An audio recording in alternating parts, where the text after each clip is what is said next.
Take it away, Ruthie. Okay. Guys, thanks so much for being here tonight. I'm just so excited about this year, and I feel like there's such a new energy and momentum that's happening with our team, and it's just so exciting to see all the new members coming in and our sideline sisters. The closeness I feel like our team has gotten is just remarkable. So I'm really excited because I have some really exciting new material that I wanted to train on tonight, stuff that has really been aha moments for me. And so I wanted to start out, and some of you may have seen the live video that I did earlier this week. I called Go to the Edge. And so there's a little story that I wanted to tell to kind of set the tone for this call. And then we'll kind of build on that. So let me see if I can find exactly the way it was written. So I had this high school drama teacher that was just this amazing, he'd been on Broadway, he had been in that world, and now he was teaching high school drama. So he was one of those teachers that you just automatically had more respect for because he'd been in the trenches, and when he directed, when he gave tips, when he did blocking, you were so much more focused and in it because of the credibility that he brought to our program. And he was also somebody that a lot of people just really looked up to and idolized. And he had this story that he would tell the opening night of every show that we were in. And he would have the casket in a big circle, and he would have us close our eyes. And he would tell this story, and it went like this. Go to the edge. We might fall, they said. Go to the edge, he said, but it's too high. Go to the edge. And so they did, and he pushed, and they flew. And after he would tell that story, he would have us open our eyes, and he would say, in life, do you want to be content, or do you want to fly? And I remember thinking, and in every phase of my life, that has stuck with me. But I remember thinking, does it have to be one or the other? Can you be content or fly, or can you be content and fly? And I really wrestled with that my whole life and every phase. I went to college. I remember trying out for the dance team, and I was so nervous, and there were all these odds stacked against me. And I remember thinking, do you want to be content, or do you want to fly? And I went for it. I didn't make it. The thing was, in every phase of my life, I remember thinking, if I don't try, I'll never know. And if in my mind, in my eyes, and on my terms, if I fail, then I've still grown. So as I, had kids, as we've become adults, as we've started businesses, I have always thought, do you want to be content, or do you want to fly? And it's funny because I just looked up the definition of content. In my mind, it was, you want to be happy, or do you want to fly? And so that was always just this dissonance in my life. Why can't it be both? And so the definition from the dictionary of content is pleased with your situation and not hoping for change or improvement. I kind of had an aha moment with that. I'm like, well, of course. I don't want to just say, you know what, this is it. I'm done growing. I don't need to learn anything else. I'm good. What he was meaning was, even if you fail, you have grown. And so every time you go for it, sometimes you get it, sometimes you don't. Either way, you're growing. And that was a real thing that has been kind of weighing on me the last couple of weeks. It's been this thing in my head, this reel that's just been playing over and over and over again. And so I felt like that was something I needed to share. Maybe it's a message that other people would relate to. It would really hit you in a place where maybe as you're thinking, do I reach out or do I not? Are you going to be content? Are you going to fly? Personal story, last night we took my son for his birthday with some friends to swim this indoor pool. And as we were in the family dressing room and all getting our clothes on and stuff, there was this gal hooking her pump, her insulin pump back up and putting it on her.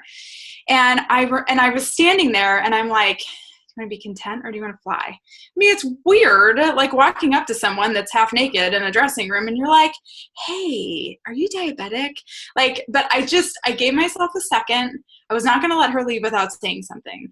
And so Henry, my oldest, had struck up a conversation with her because she had a little boy. And I said, I don't mean to be nosy, but is that an insulin pump? And she said, yeah, it is. And I said, are you type 1 insulin dependent? And she said, I am. And so we got to talking and I said, I'm literally the worst salesperson in the world. Like I'm just, all I want to do is help people because I was so desperate. And I felt like I fumbled over my words and it ended up being okay.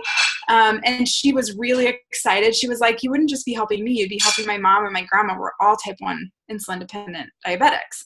And I said, this is really, really interesting. And she said, now is the product you're mentioning okay for type 1s? And I said, it is. I said, it was designed for type 2, but a dear friend of mine, Carly, has had great success being a type 1. And so when we ended up talking, turns out she's also got GI issues. She's also got thyroid issues. Like I kept peeling the onion.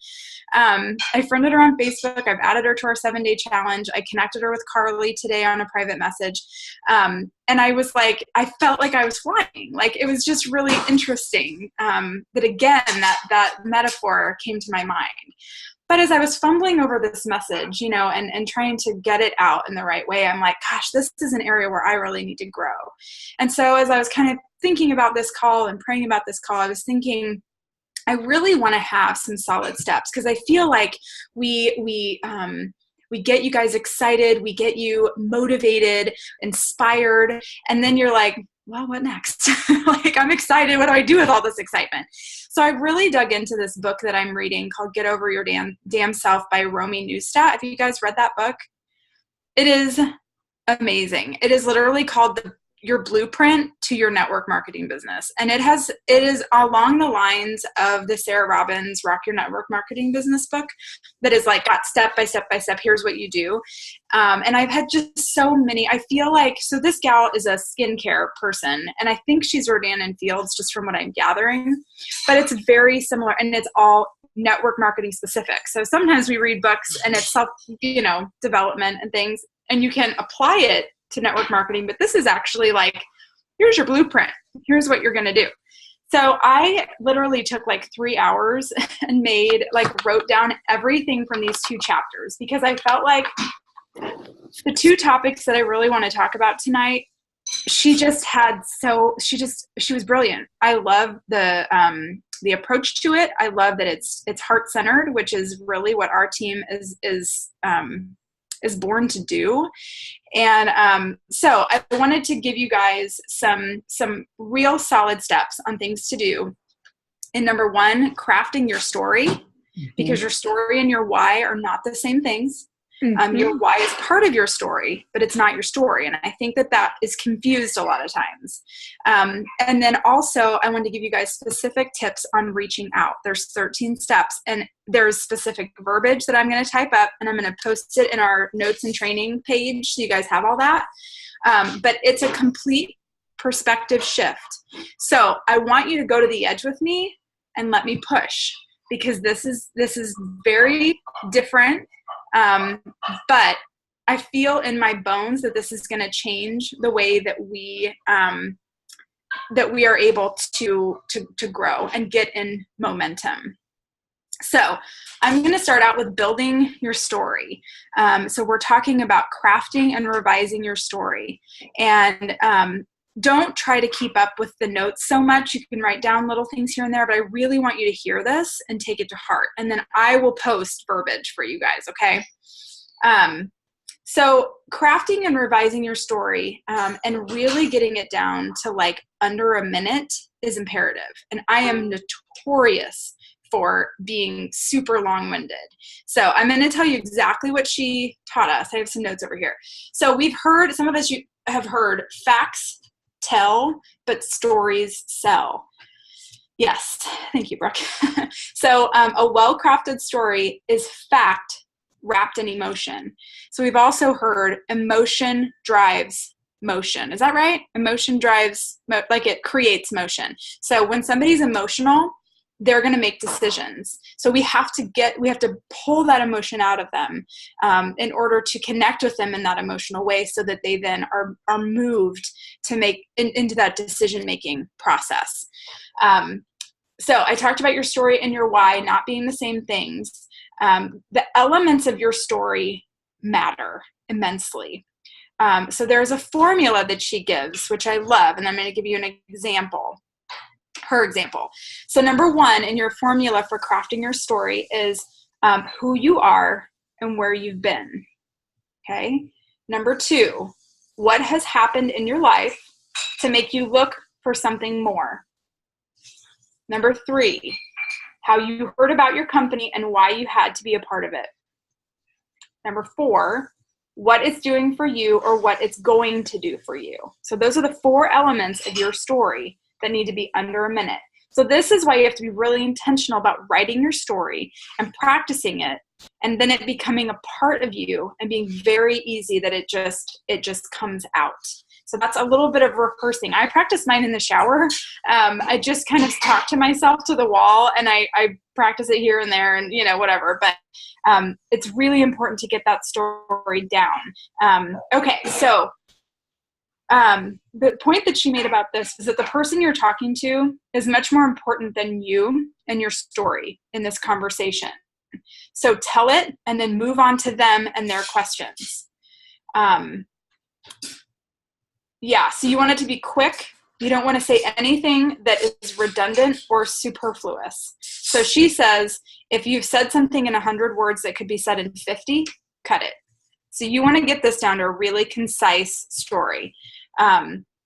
Okay, so here's her example, with number one being who you are and where you've been. She says, I've been tied to the billable hour and at the beck and call of my clients my entire career, first as a lawyer and then a PR exec.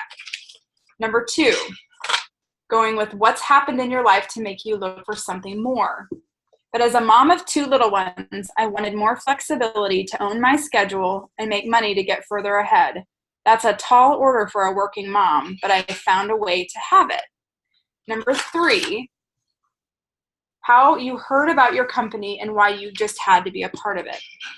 My PR client introduced me to my company. She was funding the company she hired me to promote through her side gig. I immediately knew this was a way to build my exit strategy from corporate America to the lifestyle I really wanted. Number four, what it's doing for you or what it's going to do for you. I'm excited to build a team and a customer base around my PR practice and the kids and all the other things on my plate to create the lifestyle I really want. I'm excited to help others have more options too. So you're drawing them into your life. You're giving them those four elements of your story. I just thought that was so brilliant. And I know that we've heard about this in pieces in training that we've had, but I think it's really, really important that us as a team are duplicating this. So we're teaching our newbies to create their story from the very beginning. And it's our job to coach them on how to do that, to help them be successful and feeling confident in saying something that's meaningful to people. So she said, and I thought this was really smart too. She said, don't say things like, I am so guilty of this, and I know you guys are going to nod your heads too. I used the products for 2 years before I did anything about it. You don't want to plant seeds in someone's mind of them using the products for 2 years before they start to build a business. That's not helping anyone at this point. So I think that it's really smart to think about not planting seeds that is undesirable behavior. So then she also said, when she was like, when I first started, I immediately went and researched all the ingredients. That's something else I say. And she was saying, you don't want somebody going and Googling your company and seeing all the bad reviews. What you want them to do is to look at the information that you're sending them, get them onto a 3-way call, and get them into as a customer or a business builder. So I really, really liked that. Don't plant seeds of things you don't want them to do. so she says things like, if it's a nutritional company like ours, she said, I loved the idea of using the best nutritional products available and getting paid at the same time. And she says in your beginning story, not to use a product testimonial, which I thought was also very smart, that I'm also totally guilty of. She said that it will suggest that they need to have a personal product experience before they can begin building. That can come out in a later conversation, but your beginning story, you're saying, should not include anything about the products and the way that they've helped you, which I completely have led with the products so much, because I mean, who hasn't on our team had an amazing health, story? So I think that that's a really smart, this is all psychology of like buying behaviors. So I think that was a really important point. Okay, so her story would look like, and without my interruptions, looks like, I've been tied to the billable hour and at the beck and call of my clients my entire career, first as a lawyer, then as a PR exec. But as a mom of 2 little ones, I wanted more flexibility to own my schedule and make money to get further ahead. That's a tall order for a working mom, but I found a way to have it. My PR client introduced me to my company. She was funding the company she had hired me to promote through her side gig. I immediately knew this was a way to build my exit strategy from corporate America to the lifestyle I really wanted. I'm excited to build a team and a customer base around my PR practice and the kids and all the other things I have on my plate to create the lifestyle I really want. I'm excited to help others have more options too. That was 45 seconds. Okay. She said a lot, super concise and meaningful. And then you move on and the conversation's completely about them. Okay. Anybody have any questions on that portion? So I think that it would be a great idea for us to, as a little assignment, craft our stories this week. And maybe on the leaders page, we could post our story. And we could maybe do a little like incentive or something. What do you think, Nicole? I think that's a great idea. Okay. So once you have it. I was thinking of a contest to give away, so I have something really nice as an incentive. So, yep. Perfect. Okay, we'll work on that, and we'll do a reminder. But let's make sure by this time next Sunday, that we have our stories crafted, and that we're practicing them. Does that sound good? Mm-hmm. Okay. Okay. This is the part that I'm super duper excited about. It is all about reaching out. So, just put on your big girl fannies. Here we go. Okay. So the one thing that she really talks about in this is that we're going to have thousands of conversations. When they talk about at convention that the diamonds and the jewels sitting down front have just heard more no's than the rest of us, and that's why they are where they are, it's true. You guys, this is a numbers game. So this is all about talking to as many people as we can, not puking plexus on them, but talking to everyone and leveraging those conversations to more than just, do you want to buy plexus or do you want to join my team? Like, this is a really methodical way, and it's going to take some practice, and it's really going to take some concentration and intention on our part to get this to where it's just second nature. Okay. But as we practice, it's going to become so much easier. Okay. So we need to talk less, listen more. Seems pretty fundamental, but it's a lot harder than it sounds. So talk less, listen more. She says, follow these rules to connect authentically. Number 1, we've talked about this too, but don't be attached to the outcome of any one conversation. Our job is to constantly talk to people. We're going to have a lot of no's. This is a numbers game. It will distract you from your goals if you are focused in any way on one particular conversation. If you let the no's bother you or drag you down, it's going to slow you down. If you let a conversation that went really well give you false hope, it's going to slow you down. You're going to wait for that person to get back to you. You're going to think, I've done my outreach. I'm good to go. don't slow down. You have got to that putting your blinders on and just plowing through.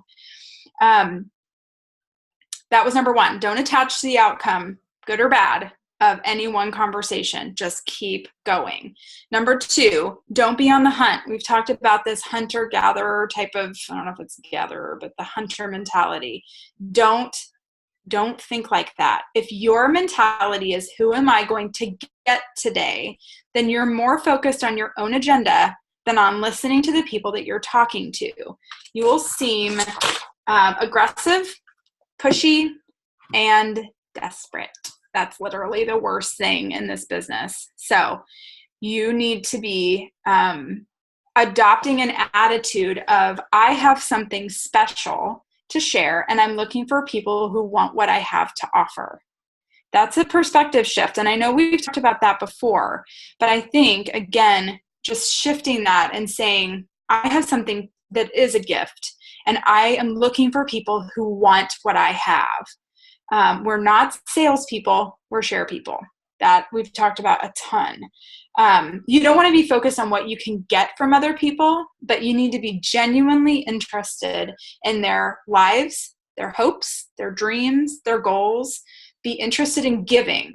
You want to give information. You want to give solutions. And if it's a good fit, you want to give mentoring. If it's not a fit, or if they don't want it, it's not a disappointment because you weren't after anything in the first place. I think that's a big key. Again, if you're not attaching to the outcome, then you're not expecting anything. And you can't be rejected. You can't get super excited. You're just out there offering the coffee. I love that waitress mentality that, you go around and you offer coffee. You're not offended if someone says, no, I'm good right now. You're going to go back 15 minutes later and ask again, and they might take coffee then.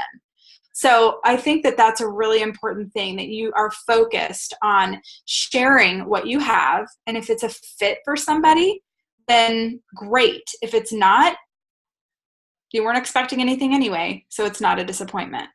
That was an aha moment for me. I loved this quote. Our profession is not about getting what we want. It's about helping others get what they want. That was really profound to me. It's not about getting what we want. It's helping others get what they want. But with customers and team members. So the success that you desire will happen by helping a lot of people get what they want. I loved that. Okay, number 3, less is more. I loved this analogy. It made me laugh out loud. So she likens it to dating. You don't want to show too much skin all at once. You don't want to be a slut. She literally says that, which is, I think that was just hilarious. The same in your business. You don't want to be a prospecting slut. That's what she calls it. If you vomit everything about your products in your business, and you run the risk of overwhelming someone and completely turning them off. You want to whet their appetite just enough to get them to take a closer look. You want them to get, they want the next date. You want them to get to want the next date with you. So when you're talking to people, ask yourself if you're talking too much, and ask yourself if you're being a prospecting slut. I love that. So another thing to keep on the reel in your mind. Am I talking too much? I need to listen. I need to ask questions. Okay, number 4, be authentic. Don't try to be like or sound like anyone but you. That's your superpower and what people want. So be real. You're trying to figure out what you do, if what you do is of value to the person that you're talking to. So be a confident you, because that's where your power lies. So I love that she talked about like the VPs in her business, which are like the jewels in ours.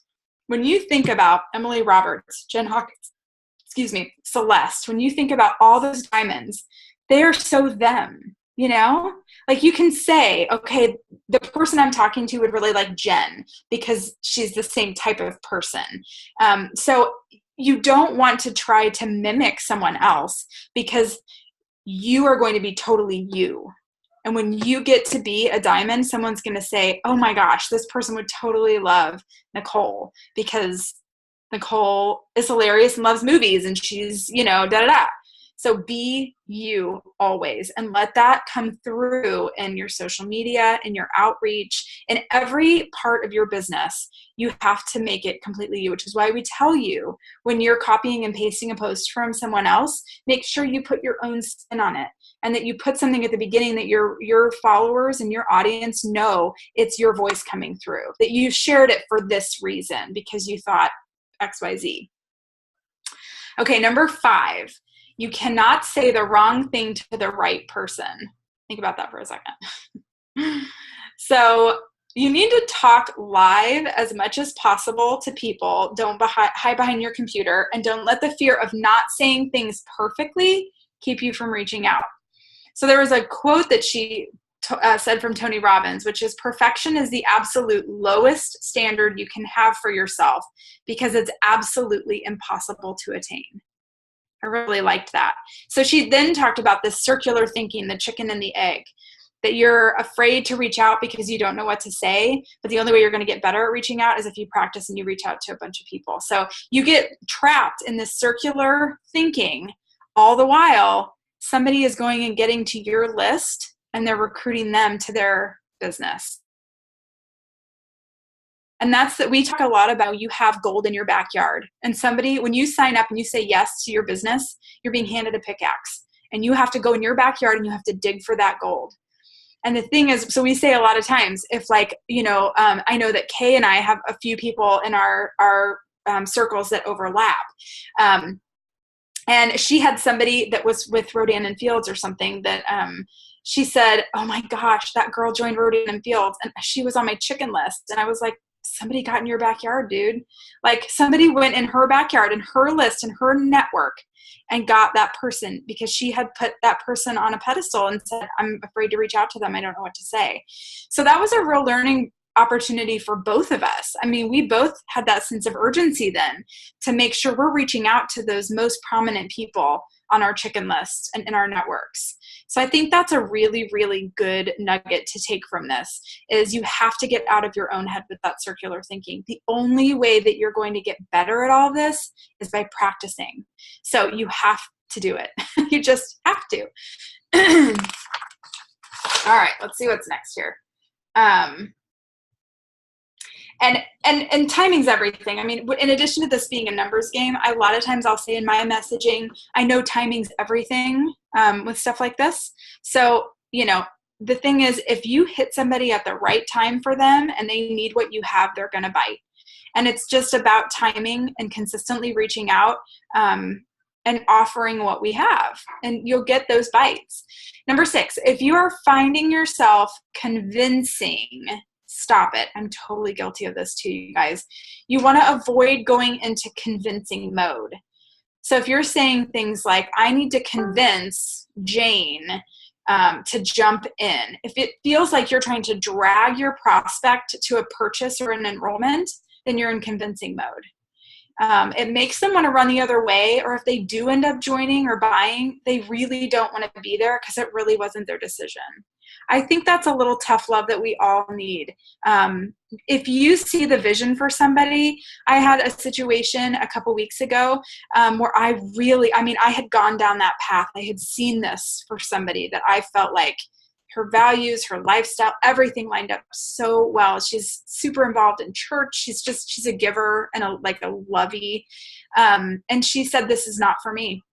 And that was hard. I mean, I had my hopes on that conversation. And so, I mean, that is one of the things I've been reflecting on as I'm reading, this book and I'm thinking about situations. She didn't see it for herself.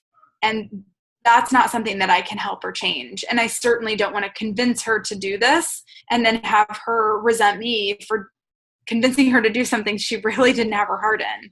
So that's a real eye-opener for me, is stopping the convincing.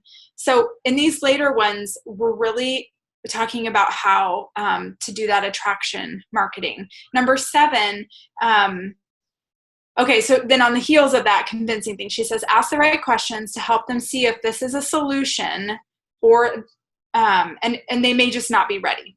That was something she said. I think that's key. Okay, so really, really listening to people. Your posture, your tone, and the right story are all really important, but it's equally important to listen. You can only learn about who they are and what they want and what they fear by listening. The more you know about your prospect, the more you can show them why what you have to offer fits what they're looking for. Let me read that again. Posture, tone, and the right story are all important, but equally important is listening. You can only learn about who they are, what they want, and what their fears are by listening.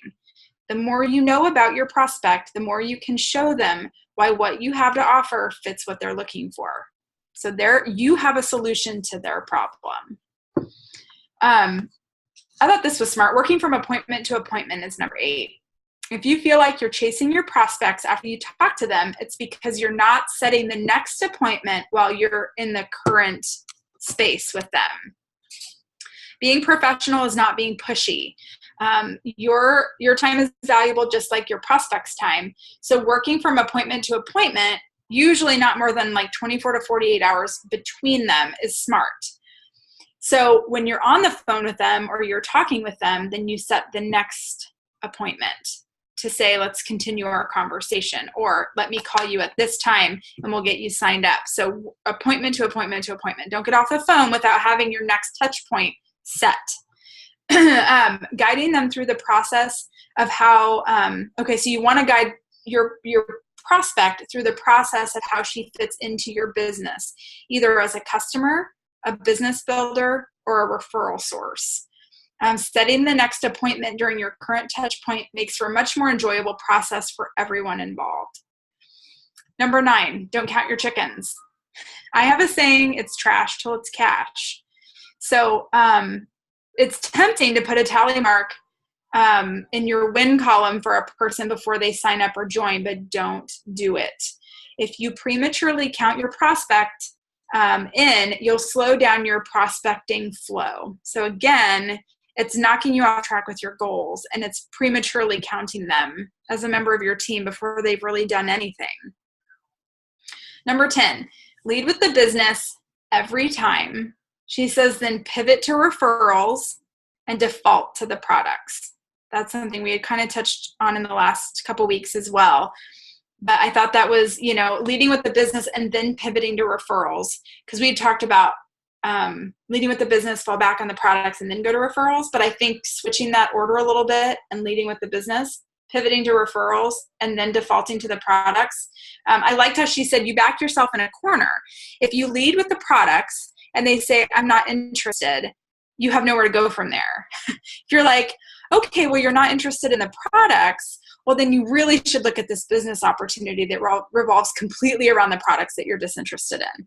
I thought that was a funny way to put it. Like, it makes no sense at all. So it really does help to think about it. Business, referrals, products. Number 11, totally guilty of this as well. Don't leave rambling voicemails or Facebook messages. I'm guilty of leaving like 3 1-minute messages. We should not be doing that. I should not be doing that.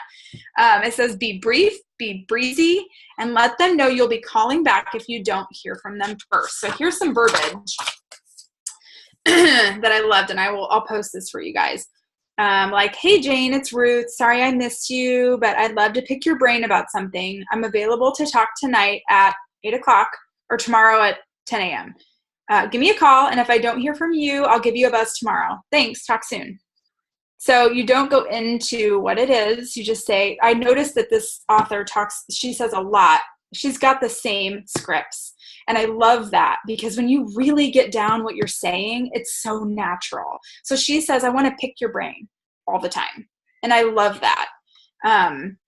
So this is another this is my favorite part of this chapter. This is so good, you guys. You're going to freak out. Okay.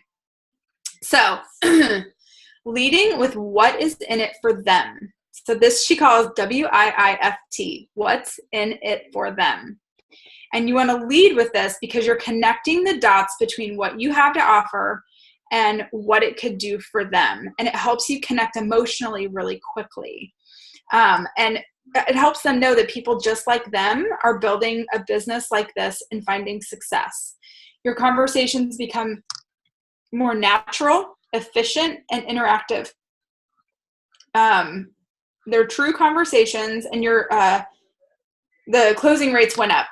And she says you enjoy your work more. So she started doing it herself. She then rolled this out to her like core leaders, and then she opened it up to her whole team. And she said it was just amazing, their conversion rate, once they started doing this. So this is called figuring out their pain points. So what that means is thinking about a person and saying, okay, here are the things that maybe you've heard your best friend talk about. There's some different examples here that I'll give you.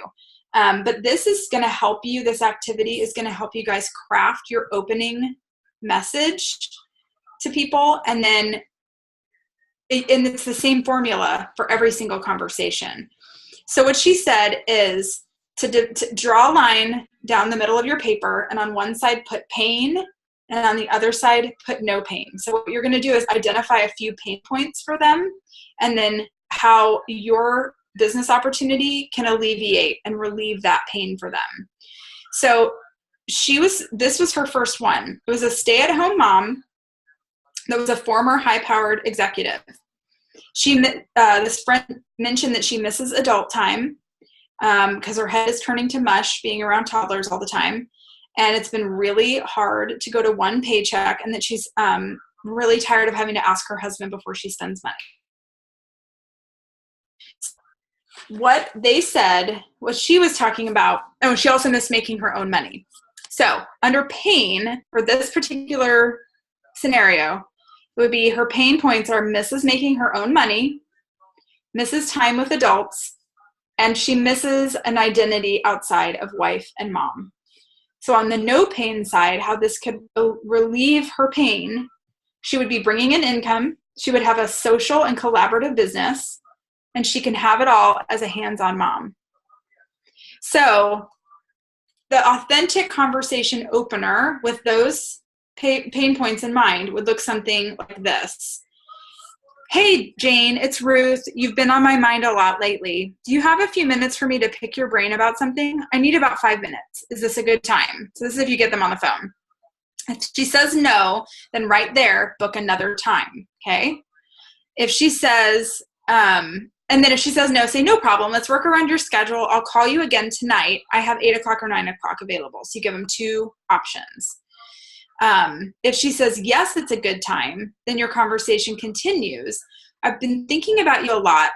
Do you remember when you said that you love staying home, but you miss having something of your own, your identity, your own money?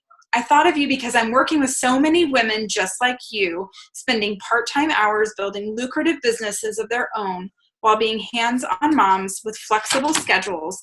They're able to pay for their kids' activities, fill college funds, pay for family vacations, and in some cases replace big corporate salaries like the one you had.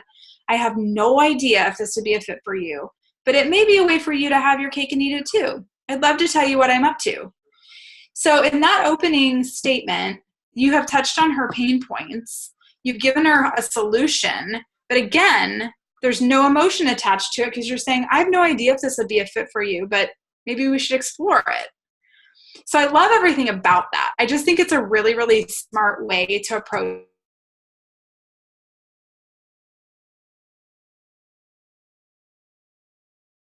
example. She talks about pointing out your pain, how you can alleviate it.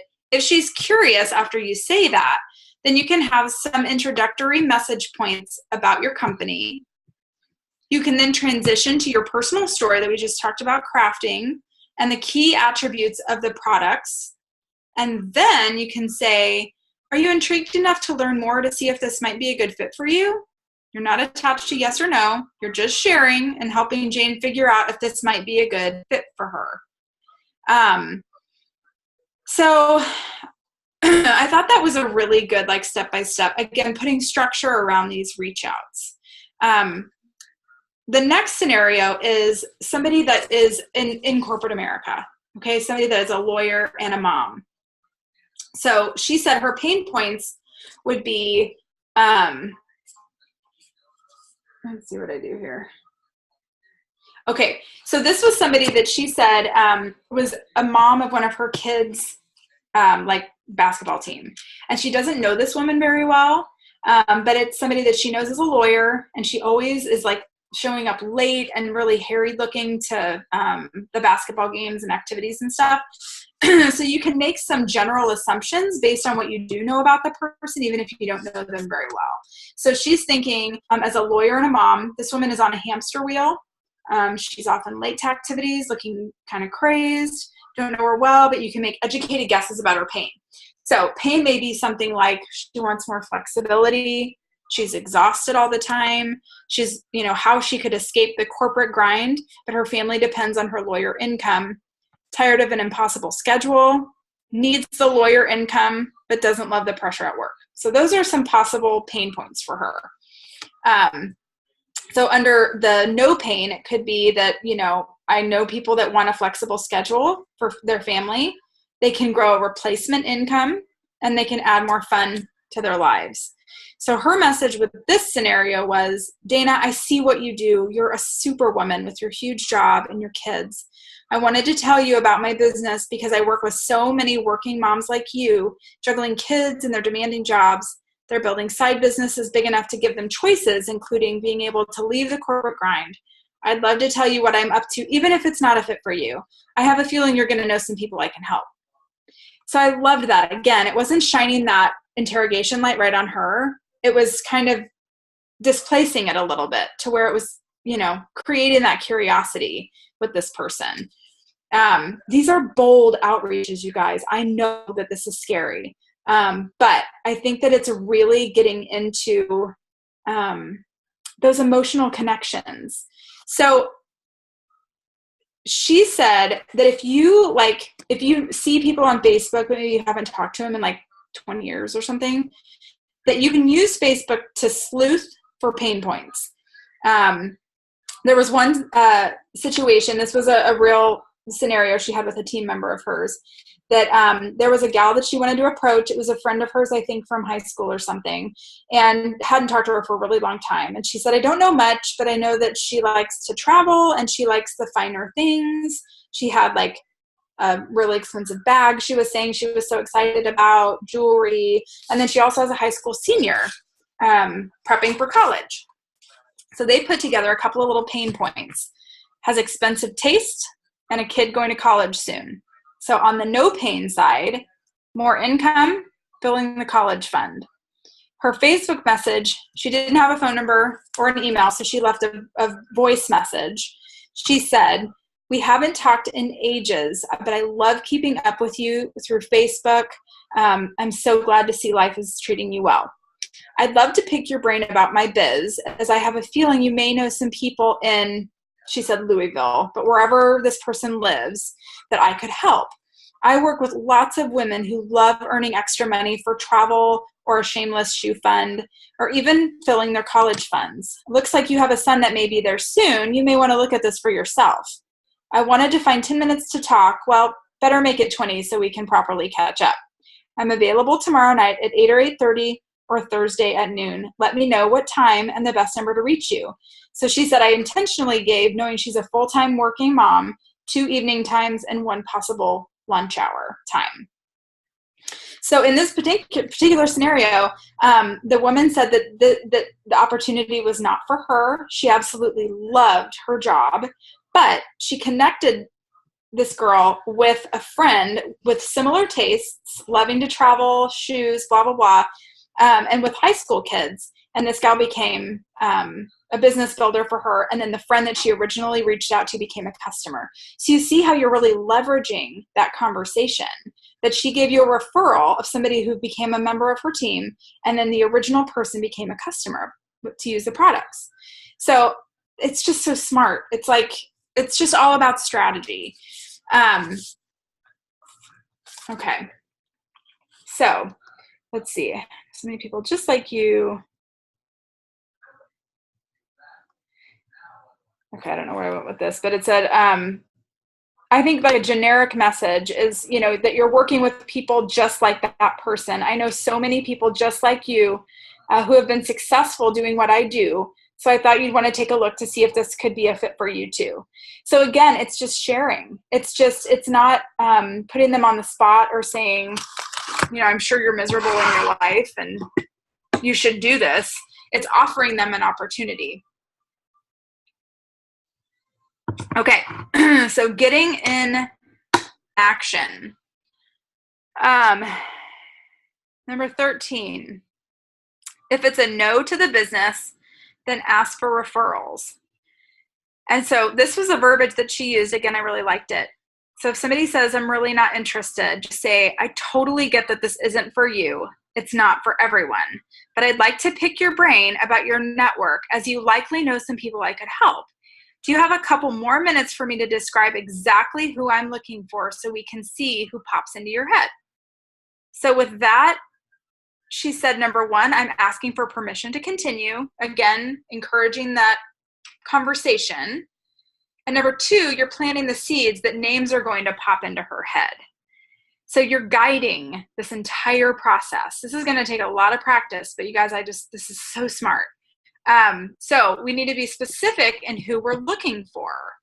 So you can say, here's who I'm looking for. And then you're going to describe the person you're talking to. So again, she can see that people just like her are seeing success with your business. So you're going to say, like, the demographic of the person that you're talking to. Describe that person to them. So, like, let's say she's a teacher. Can say, you know what, I really love working with teachers because they're so good at being coachable and teaching others to do this really simple business. Teachers love making extra money because they're underpaid, and they love being able to spend time with their own kids rather than other people's. Plus, this business is great insulation from the pink slip. I'm not a teacher. Is the pink slip mean you get fired? Somebody give me like a nod. I don't know. Anyway, you can put your own spin on that, but I thought that was really smart. And then other demographics that you're looking for are stay-at-home moms who need flexibility with their kids, but also really need an extra stream of income. It is possible to build a lucrative business while being a hands-on mom. And then the last one that she said is a corporate mom who's tied to the hamster wheel. And then she puts in a request for couples who are entrepreneurial and successful and might want to add another smart business to their professional portfolio. She says, I get to work with a number of couples who together, each working part-time hours every week, are able to build these incomes that are fully funding college and retirement funds and opening up a wealth of possibilities for them. So if they don't have any referrals after you've said this to them on the phone, I think this is really smart. I actually have somebody I'm sending this to tonight. You can say something like, you know what, it might be hard to come up with names on the spot. Would it be helpful for me to email you this information so you can easily forward it to your friends and to anyone you might think of and copy me on it? Love that. So then you can email them and you briefly summarize what your business is and then the bulleted list of the demographics that you're looking for. Again, in that first bullet point, describing that person. So it'll be different if you're talking to a teacher, if you're talking to a nurse, if you're talking to a lawyer. That first bullet point is going to be describing that person. Then you're going to go on and list these other ones. And then if she comes up with a referral, then you want to ask a couple of questions about that person that she's referring to so you can get an idea of her pain points. And you're again going to do the exercise with the pain and no pain. So you can craft a really good and emotionally connecting opening statement. So you guys see how it's all fitting together? It's really, really smart. I think that this could absolutely revolutionize our reach outs. Okay, so then she says, and this is all in that 5-minute conversation, before I let you go, I have to ask you. So you don't want to end the conversation without segueing to your products. Again, you've done business, referrals, and now you're on to products. So she said, if you're in a nutrition business, you could say something like, if you could have more energy to do the things you want to do, would that make a difference in your life? So end with a compelling question of something that's really going to get them thinking. And you want to ask it every single time. And then set up the next appointment within the next 24 hours to answer any questions, help them place their order, see if they have any referrals they've thought of. You're always segueing to the next appointment. And she says, wash, rinse, repeat. That is the entire outreach process. You're guiding somebody that is intrigued enough to take a closer look through the decision-making process. So that is what I have. And I know that that is a ton, but it is such a great, comprehensive, and heart-centered way to reach out to people. I think that it's very, I mean, I have been doing none of that. And if I have done any of it, it's been completely by accident. So I think that it's just a matter of really being intentional, and referring to your notes as many times as you have to until it becomes second nature. What questions do you guys have? Do you need clarification on anything? I was just going to say that I think it's brilliant as far as asking, someone after you've reached out to them if they know someone, and that might seem like completely vulnerable, but I don't know if you guys have done this before or you've experienced this before, but this is why it's so important to make your post public, and not just your friends list, because people, you put a testimonial out there, and I've seen friends tag people on it that I don't know, and it's interesting to me. And so when that happens, it's like, okay, do I overstep and reach out to them even though they don't even know that I'm going to reach out to them, or do I leave them a little message?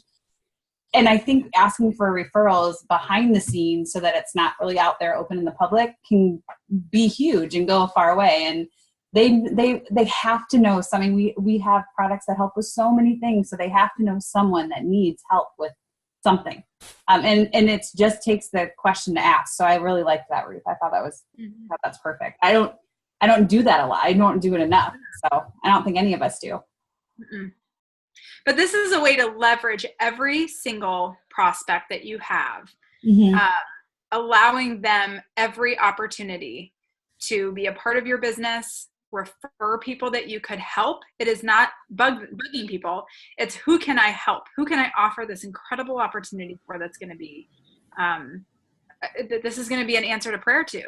Yeah. So I just think that it's a perspective shift for sure. No, it is. And I think when you make your dream team list, like the top 10 dream teamers, most of the times people on your dream team list are not only going to be people that you want to take with you, but people who are so influential or are such like top leaders wherever they are. And sometimes you can kind of get stuck on words like, okay, well, they're so busy doing this, or they're so involved in what they're doing. How in the world am I going to be like, hey, you should come do this with me? And I think that a lot of these messages will kind of help put that in, like saying like, oh, I work with so many different, you know what I mean? Just kind of putting the words together so that you have something to reach out to them, and it's not just like, blah. Yeah. Well, taking an extra couple minutes to prepare before you reach out to someone to think about possible pain points. I like the pain and the no pain points. I think that's, I really like that. I think it's a great exercise for all of us to be doing with every single person. And again, I mean, I loved how she gave, examples of maybe somebody you know really well that you already know their pain points, somebody else that you don't know very well that you're having to really, look at their Facebook page and find out what possible pain points could be. And then somebody you don't know at all that you're just saying, you know what, I know they're a teacher and I can pretty much guarantee they're not getting paid what they're worth, and they're exhausted and they don't have as much energy and time for their own kids as they wish they did because they're taking care of other people's kids. So I think that there are some educated guesses you can make about their pain points, not being offensive to them, which I have totally stuck my foot in my mouth and offended people because I'm like, I'm sure you're really exhausted and you're, you have a brick and mortar place, and I'm like, I should not be allowed to talk to people today. But you know what? Again, you can't be afraid to just go for it, because that person could have, and she still may. I mean, she's not delighted that I had said all that. So I'm sure I won't talk to her again. But whatever. You just got to keep offering. I'm going to unmute everybody in case anybody has any other questions. Do you guys find that information valuable? Yes. That's great information. Okay. I know it was a lot, but I'm going to type up all this verbiage and you guys will be able to access it and really like digest it. I just didn't want you to try to be writing everything down because it was. I had the chance to listen to it for 4 hours driving back and forth and love it. I'm actually going to try to order the book so that I can go back through and I want to dog ear and highlight it. Yeah. I really, really enjoyed it. Yeah, I did too. I highly recommend. It is one of those that you really do need to sit down with pencil and paper. I've been listening to it in the car, and I'm like trying to bookmark everything while I'm like driving because I'm like, that's a good one. That's a good one. Yes, yeah, that's too hard. So I ordered it while we were talking. Good, that's awesome. I just have to say that asking for referrals, it works. Yeah. It's something that I naturally did in the beginning because if you think about it, when you're on a mission to help as many people as you can, it's natural to ask for a referral. If somebody is not into the products or they're not willing to give it a shot for whatever reason, you can't get them off the fence. It can, if you let yourself, it can come very naturally just to ask for a referral and just be like, well, okay, do you have any family or friends that are suffering with the same stuff that I have been, that it's worked for me for? Because if you do, I'd be happy for you to put them in touch with me. And in the beginning, I was doing it. I don't know why I stopped because it works, but it was just one of those things that I kind of forgot I was doing. And so that was a really good reminder. Awesome. And making it all about them. Be the solution that they need and take your agenda completely off the table, because your goals will happen if you help as many people reach their goals as possible. Yeah. Yep. And I think that's so true because people naturally like to talk about themselves. So, like you had said, we have something, we have an amazing product, we have an amazing gift to be able to offer these people. And so, make it about them. It's not about us. It's all about them. And I think that's huge because, people want to hear about how they can be helped and, what we have and what we can offer them, but make it specific to about them because that's when they will listen. When you start talking about connecting versus convincing, that's huge. And actually I'm actually writing up a training on that for my team is, we can't be out there trying to convince people what we have because it's not about that. It's building those relationships. We're in the business to build relationships. And so, asking questions. We have to ask a ton of questions. And I love how you had talked about your personal example last night at the gym or at swimming. And asking those questions like, oh my gosh, like, are you diabetic? Are you, what is that? Like, tell me about it because then you're building that relationship with that person and they're then starting to trust you. So then when you eventually bring up plexus and how you might have something that could help them, they're already going to automatically be interested in because you've already built that trust. So, asking questions, not convincing, connecting, things like that is huge. And just listening. Yeah. Yeah. Nicole and I had a conversation, was it last week? She was getting ready to meet with somebody and she was like, what should I bring? And should I, and I was like, I had just listened to this and I was like, I think you just got to listen and ask questions. Like, don't take an agenda. Don't have a bunch of paperwork or anything. Like anything that you want to send her, send it afterwards. But just listen. Right. And I think it was one of your most successful meetings, wasn't it, Nicole? It was.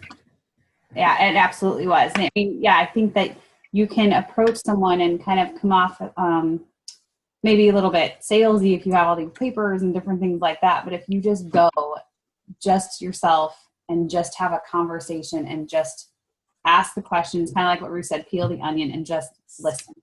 Because you can just dig so deep. And that's how, if I was meeting with someone and scared and skeptical and all that stuff, that's kind of what I would look for. If somebody's walking in with all these file folders and stuff, I'd be like, oh, okay, what is this? You know what I mean? So, and not to say from that conversation and those questions, right. You're looking for those pain points. That's what you're hoping, is to identify where that emotional place is for them. That's where it all starts. That's where your why comes from. Yeah, so absolutely. That's the beginning of all of it, is to really identify that and help them see if it's a fit for them, and see if, relieving some of that pain can take a burden off of them.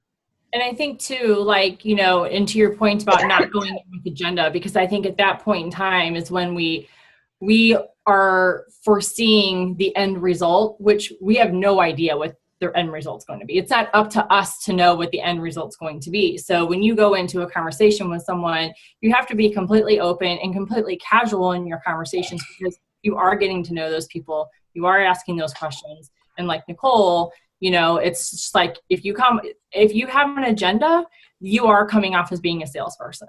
And for me personally, that's not what I want. Like, that's not how I want to portray myself to be. I want to be someone who wants to know them, wants them to learn to trust me, wants to build that relationship. And so, I don't want to go into a conversation with results already in my head, because, I'm setting myself up for failure. I'm setting myself up for, something that may or may not be. And it shouldn't be that way. Well, that's exactly what she's talking about, is not being emotionally attached to the outcome one way or another. And that's hard. It is very hard. Absolutely. Because we want so much for people. When you see someone struggling and it's like, oh my God, we can do this. Like, I can help you, and just, follow me and just do what I say, kind of thing. And, but it's hard. It's so, so hard to do that. So. So we're right at time. Does anybody else have any questions or input? I want to be respectful of Sunday night. And this was such amazing information, Ruth. Thank you so much. Well, there's a lot more chapters in this book, so if I'm excited to buy it. I have not read this one before. Well, I'm happy to continue and do a couple chapters. I know it's hard to find time to read, and especially a book like this that has so much valuable information. I will type this stuff up this week and post it, and I'll let you guys know when it's up. And then, just let me know if you want to keep going, because there's more. But I think that's a great idea. It's good to kind of grasp each step as we go and practice. Yeah. So crafting the story, and then really being mindful of these reach out tips this week, I think will be great. And I'd love feedback. I'd love if it's just totally revolutionizing, and helping you, tell us. Thank you so much. I'll post this on the team page, and I'll also post it in our trainings. That way you can put some comments under there and that back. So great. Awesome, guys. Thank you, guys. Thank you, Ruth. Thank you so much. You're welcome. Thank you. Bye. Good night. Bye. Thank you. Bye.